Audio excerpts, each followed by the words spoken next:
Buenos días, Rodolfo, ¿cómo estás? ¿Qué tal? Buenos días. ¿Cómo estás, Gerardo?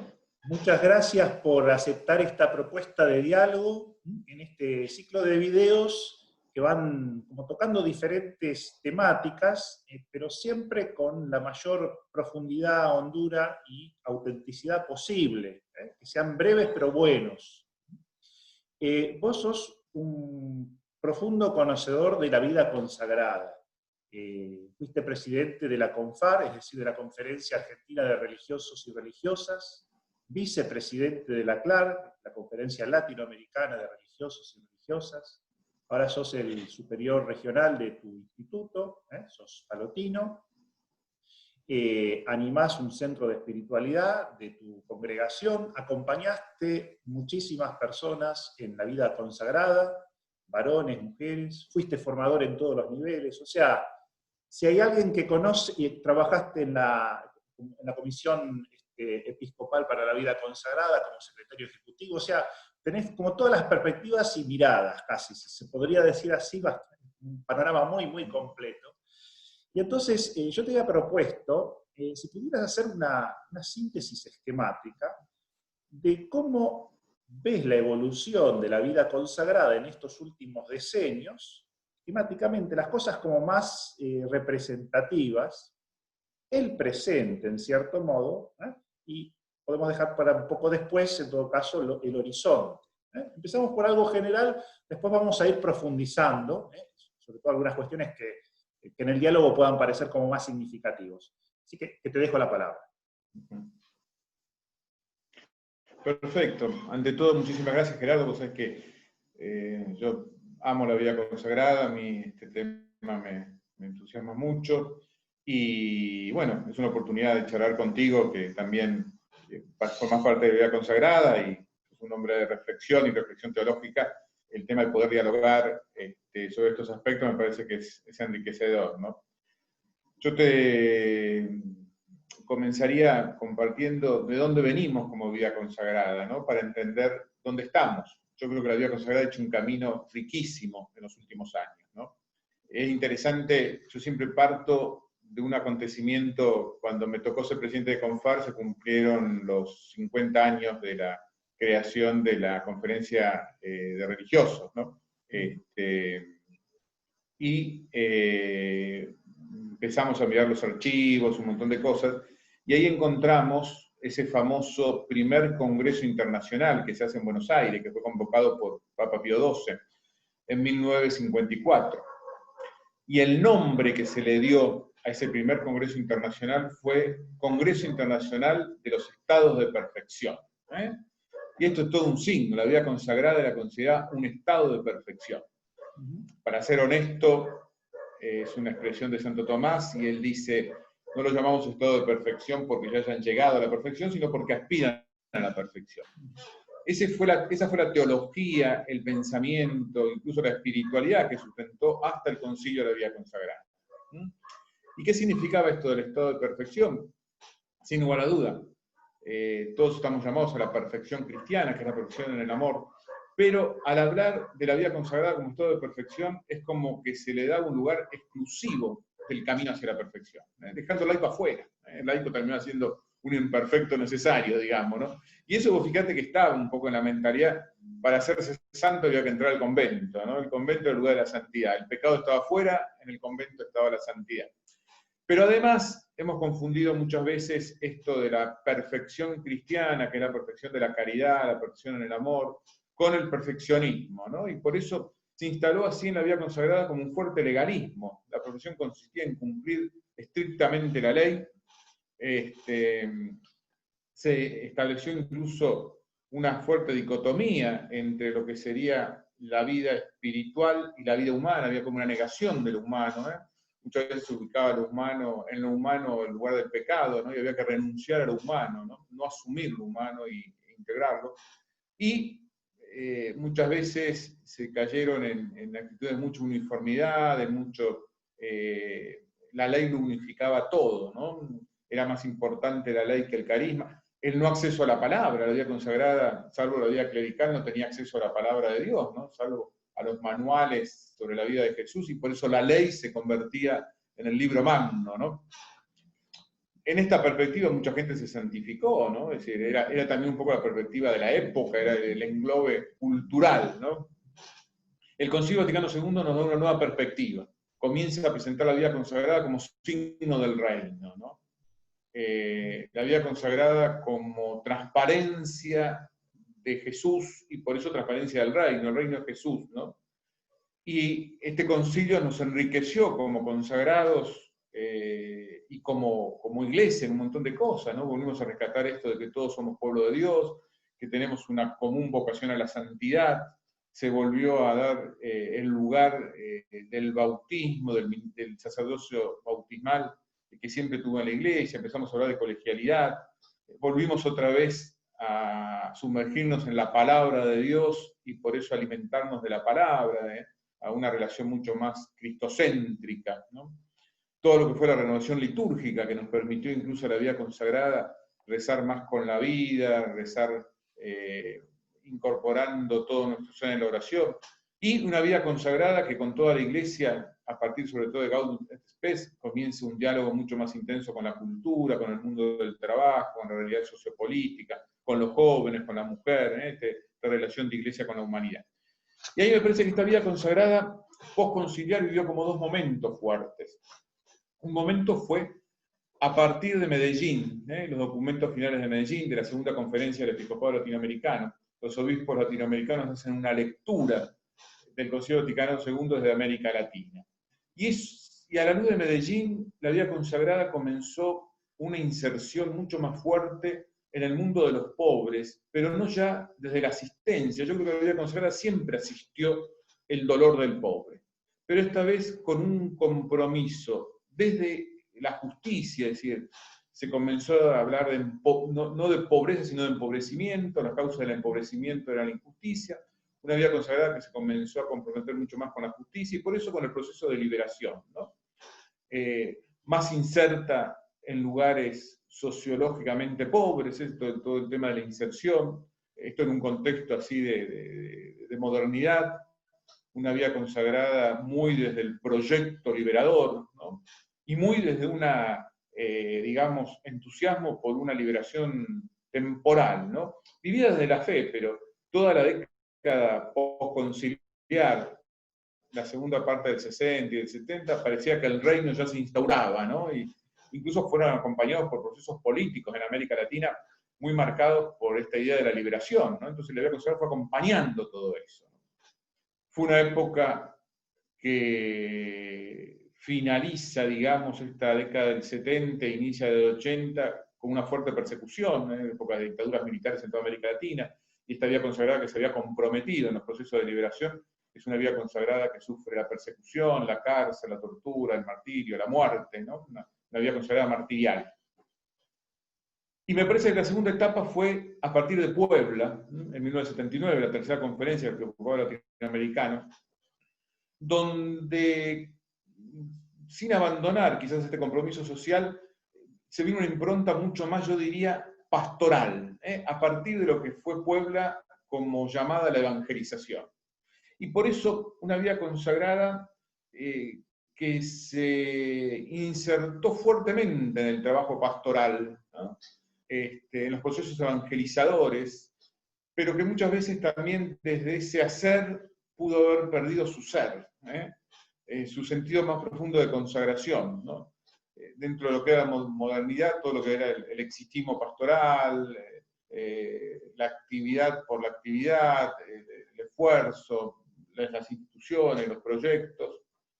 Y esta vida consagrada, muy marcada por el hacer, y el hacer pastoral, comienza a desarrollarse en lo que llamamos la posmodernidad, y comienza una apertura vocacional a jóvenes que vienen de la cultura posmoderna, y también me parece a mí a jóvenes que vienen de ambientes mucho más populares, autóctonos. La vida consagrada, yo creo que hasta la década del 70, 80, se nutrió de vocaciones de descendientes de europeos. Los pueblos que daban más vocaciones, sobre todo esto en Argentina muy fuertemente, ¿no? Quizás Chile, el sur de América Latina, ¿no? Uruguay, el sur de Brasil, ya yendo para el norte, ya la connotación siempre fue mucho más de pueblos ligados a pueblos originarios, ¿no? Pero esto dio como el encuentro de una nueva generación con una vieja generación. Es decir, a mí me parece que incluso hoy en día, en la vida consagrada, conviven como que estas 4 generaciones, ¿no? Todavía hay vida consagrada del perfeccionismo, poco conciliar, mucho menos, incluso una cuestión biológica, pero también hay una vida consagrada que viene de la época del compromiso social, de la inserción, de la opción por los pobres, una vida consagrada muy marcada por el hacer pastoral, llevar las obras adelante, y jóvenes que entran mucho más desde otra perspectiva, una perspectiva más de gratuidad, de contemplación, donde de repente la pastoral les interesa, pero les interesa también otras cosas, ¿no? La fraternidad, el estar con el otro, ¿no? Yo siempre digo, para hacer una fotografía, que muchas veces uno se encuentra con comunidades, cuando uno dialoga con la gente que tiene más de 40 años, 25 para arriba, y miran a los jóvenes, la gran crítica es, estos se la pasan tomando mate y no trabajan. Y la crítica de los jóvenes a los mayores es, estos se la pasan todo el día trabajando y no tienen tiempo para dialogar y tomar mate. Es decir, estos dos valores de lo laboral y la gratuidad, ¿no? Estos valores del encuentro humano, ¿no? Nosotros fuimos mucho más criados en el cumplimiento, en la responsabilidad, en llevar las cosas adelante, en el proyecto. La vida religiosa más moderna es una vida religiosa más del diálogo con el otro, del estar, del acompañar, del vivir, ¿no? Y por eso me parece que están conviviendo como estos 3 proyectos juntos, ¿no? El social, el pastoral y el posmoderno, ¿no? Donde hemos pasado de lo ideológico fuertemente en la vida consagrada a la primacía del sentir. Del proyecto como objetivo de vida a la subjetividad, es decir, al desarrollo de lo subjetivo, ¿no? El cuidado del cuerpo, los talentos personales, la autoestima, ¿no? Y en muchos casos de lo social a lo individual, ¿no? Yo creo que es una vida religiosa muy marcada por el individualismo por momentos, ¿no? Donde cuesta mucho la fraternidad. Yo siempre digo, los que hemos vivido las décadas del 70, 80, ya sea por el compromiso social o por el compromiso con la obra, con la institución, con la pastoral, muchas veces hablar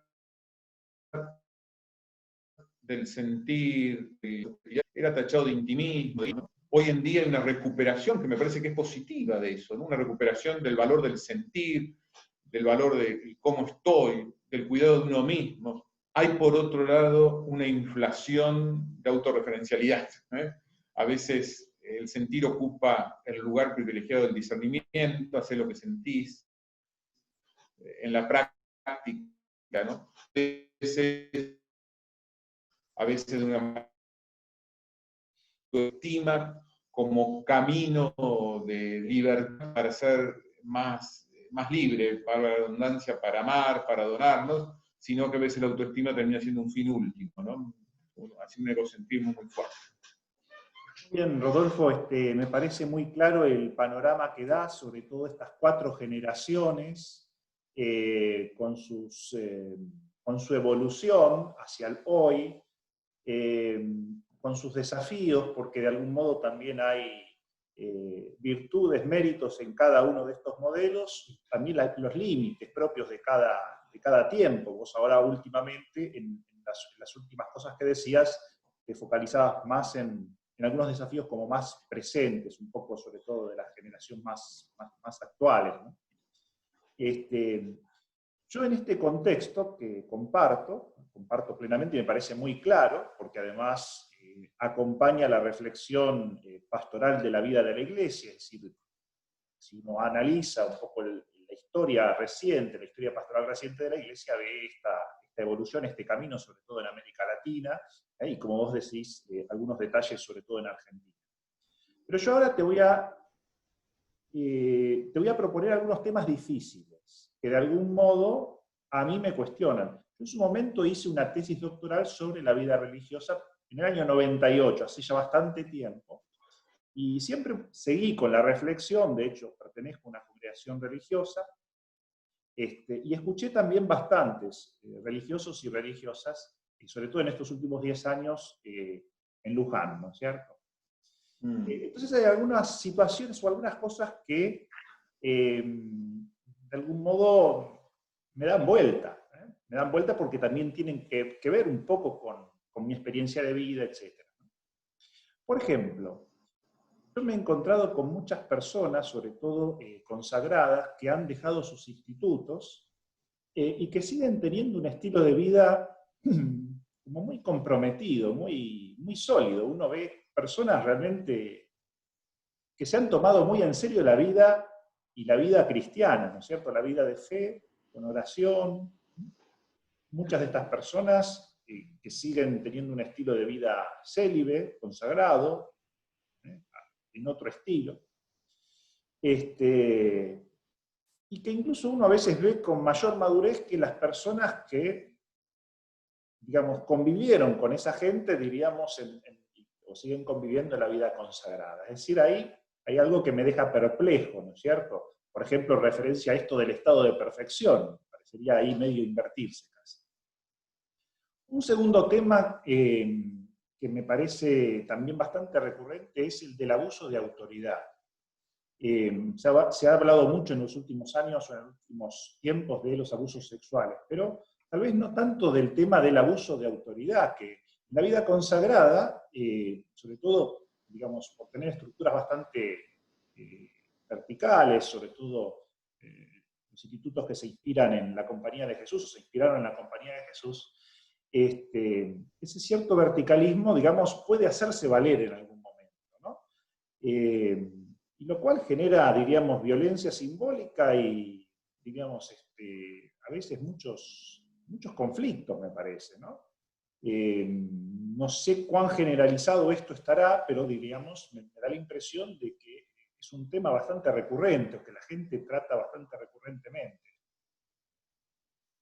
Otro aspecto, por ejemplo, la rigidez, vinculado tal vez con esto, la rigidez institucional de la preservación, ¿no es cierto? Sobre todo frente a la merma de vocaciones, en algunos ámbitos, la rigidez institucional y la preservación de las obras de origen, de algún modo, ¿no? Es decir, bueno, muy bien la inserción, etcétera, pero llegado el caso, si somos pocos, tenemos que mantener el colegio. Estoy dando un ejemplo así genérico.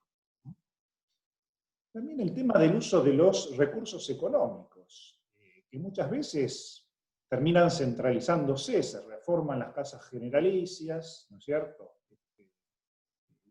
Se acondicionan a veces las mismas casas religiosas a un nivel superior un poco y bastante superior a la media del estilo de vida del país o del lugar o de la región donde están presentes, ¿no es cierto? Es cierto, hay comunidades de inserción que son muy proféticas, realmente movilizan, digamos, en el sentido que interpelan positivamente, ¿no es cierto? Pero también está esto otro, es decir, a veces un derroche casi mundano de recursos, como sin control, ¿no? Es decir, como que se dispone del dinero casi impunemente y es escandaloso, o podría llegar a ser escandaloso en algunos casos, ¿no? Haciendo cuentas uno dice, bueno, pero eso, ni en el primer decil de la población, del primer ventil de la población vive así solamente. Pensemos, por ejemplo, en vehículos, pensemos en tecnología, siempre el último chiche tecnológico, o lo que te decía de las reformas, ¿no? De permanentes, edilicias. También estoy planteando varios temas, después vos contestás los que podés y querés, digamos, ¿no? El tema de la relevancia de la vida consagrada, porque en algún momento la vida consagrada era relevante por lo que hacía. Llevaba adelante instituciones que nadie llevaba adelante, eran necesarias, después el Estado las fue reemplazando, o las ONGs, ¿no? Y entonces, claro, cuesta más internalizar el carisma al margen de acciones concretas. Siempre uno se define más fácilmente por lo que hace que por lo que es, por decir así. O capta lo que es por lo que hace, de algún modo, ¿no? Entonces, en este sentido, con una cierta irrelevancia, que yo creo desafía mucho más la artesanalidad de la vida consagrada. Es decir, bueno, lo que vos decías antes de la uniformidad, eso ya fue. Es decir, bueno, cada persona tiene que ser original en sí misma, ¿no es cierto? Sería lo positivo esto de lo que vos llamabas individualismo por vía negativa, ¿no? El individualismo sería lo negativo, la artesanalidad sería la misma idea cultural, pero en positivo, es decir, bueno, cómo moviliza esta persona o esta comunidad en su originalidad vocacional.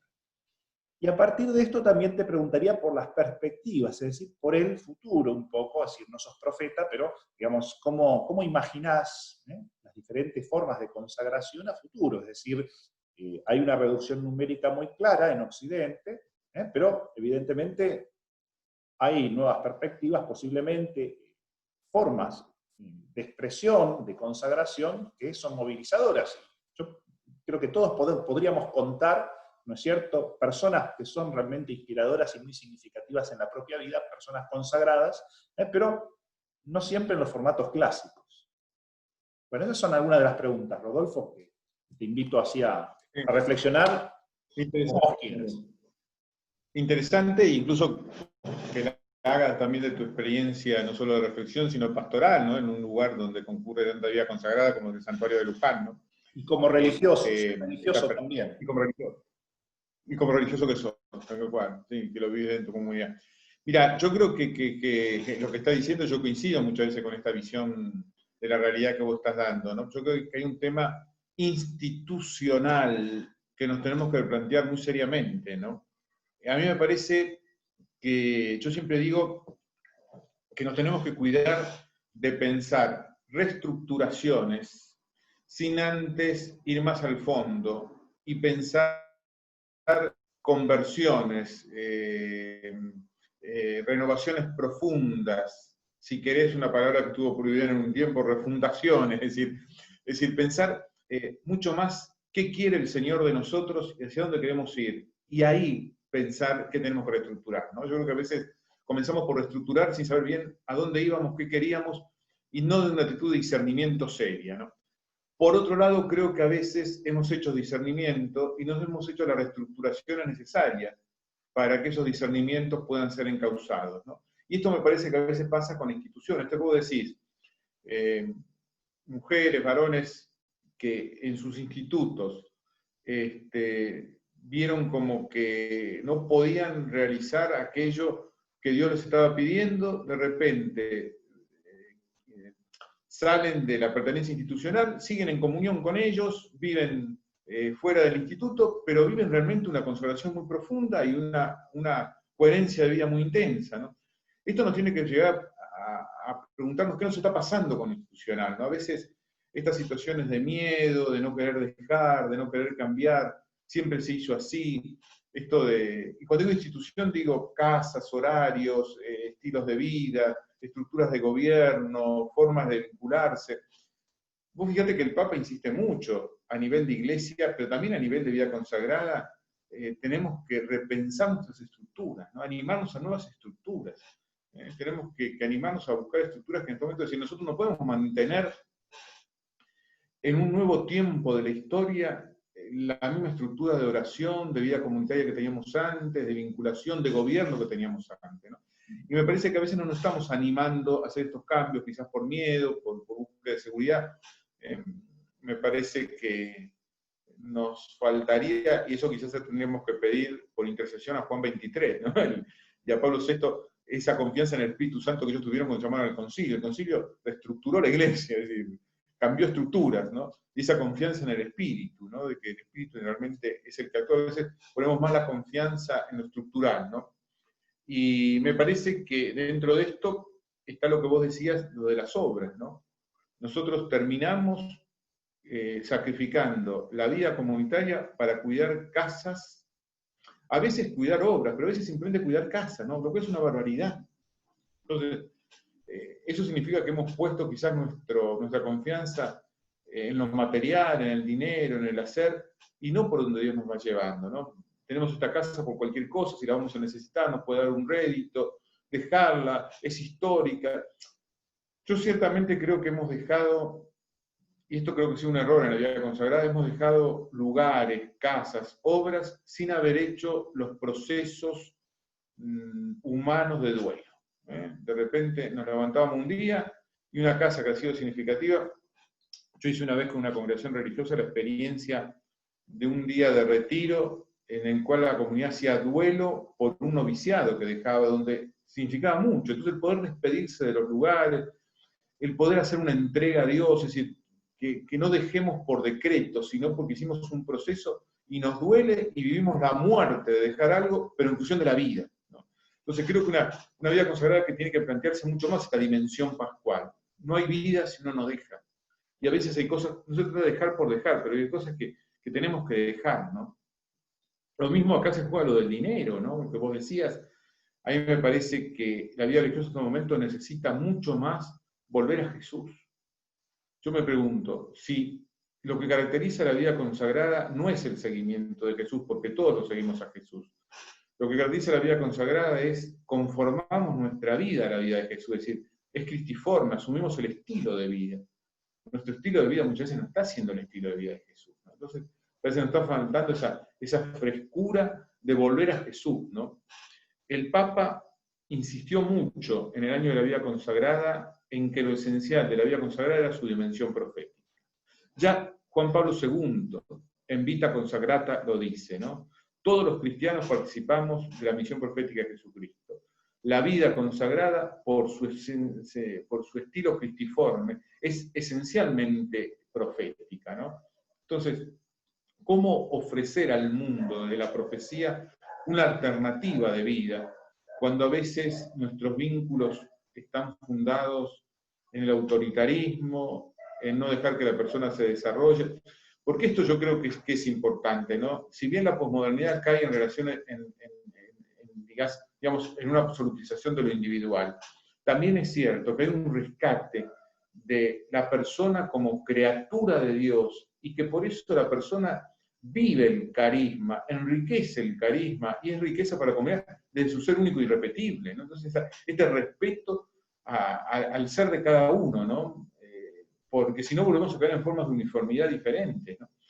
Y me parece que esto también tiene una dimensión profética.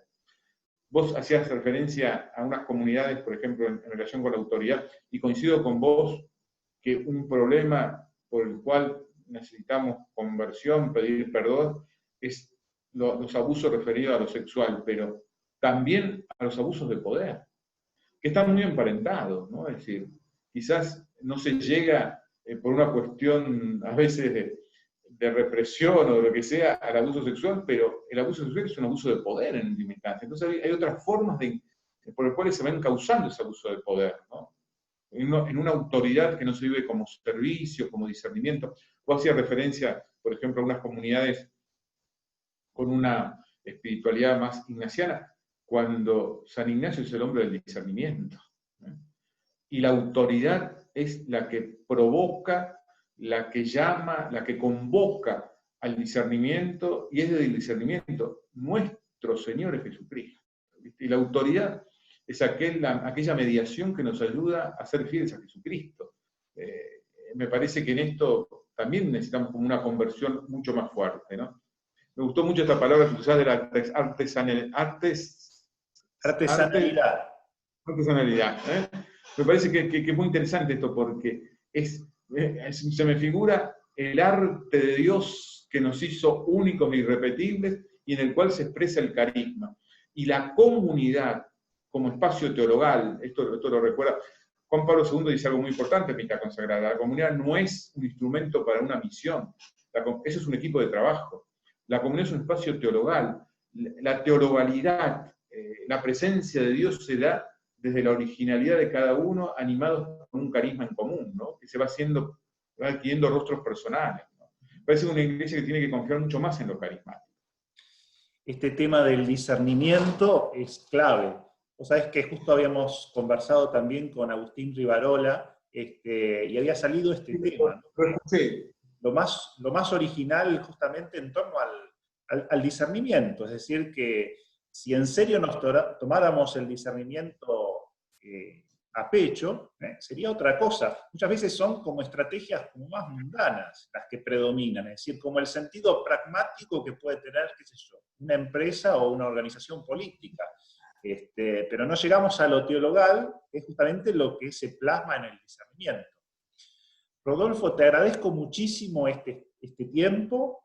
Si me permitís, ahora que vos dijiste lo teologal, yo creo que en el horizonte de una vida consagrada, como un nuevo modelo que va surgiendo, está lo teologal, ¿no? Necesitamos una vida consagrada mucho más teologal, que viva la experiencia de Dios como experiencia de gratuidad, de animación carismática y de discernimiento. Pero una experiencia de Dios, es decir, yo digo, frente al mesianismo que quizás vivimos en la década del 70, ¿no? Nosotros íbamos a liberar el mundo. Frente al pelagianismo de la década del 80, es decir, nuestras obras iban a transformar la realidad.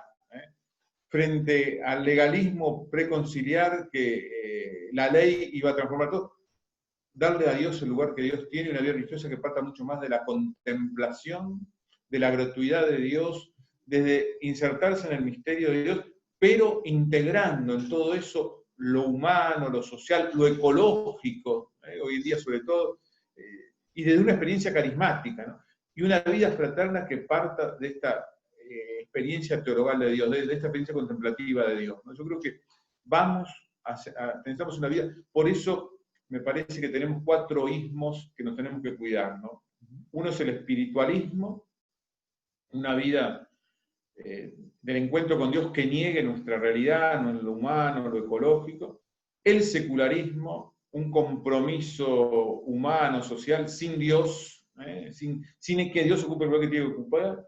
El pelagianismo, no somos nosotros, y Dios es nuestro ayudante, nosotros somos...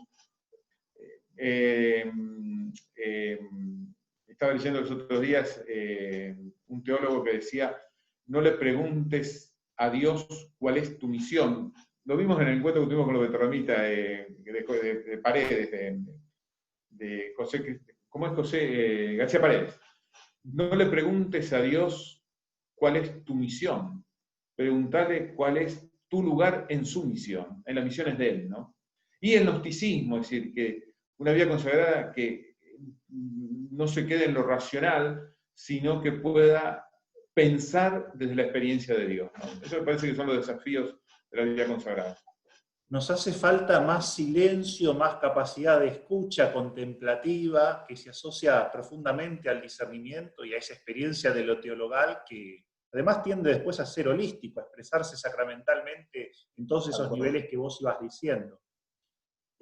Rodolfo, te agradezco mucho este diálogo. A vos, Gerardo. Un detalle que me olvidaba es que fuimos los dos al mismo colegio, por supuesto sí. en diferentes épocas. Sí. Y vos sabés que yo estaba mirando ahora retrospectivamente muchos de estos videos que había hecho, y muchos fueron con personas que habían estado también en ese colegio del Sagrado Corazón, y que habíamos conocido al padre Seferino Arce. Yo digo, cómo a veces los frutos de Dios, ¿no? son lentos pero seguros, ¿no? A veces le ponemos muchas fichas al éxito inmediato, a los resultados prontos, ¿no? Pero cuando uno mira retrospectivamente y trata de hacer una lectura teológica, teologal, como de historia sagrada también en su propio contexto, uno empieza a ver realmente cómo hay personas que han sido claves para disparar procesos que tal vez en su momento, bueno, parecían no ser tan significativas, etcétera, pero que con el tiempo se van como consolidando, ¿no? Constataba esto con gente que está con testimonios o estilos de vida muy consistentes, muy sólidos y muy fecundos, ¿no? Vos sabés muy bien que a mí el Fiat Voluntas Dei de Gary Koch me ha marcado profundamente. Profundamente. Todo depende cómo lo interpretamos, pero no vamos a hablar de esto porque muchas de las cosas que hablamos giran en torno a esto, así que lo dejamos acá, que hasta ahora fue un muy buen diálogo. Gracias, Rodolfo. Gracias, y hasta la próxima.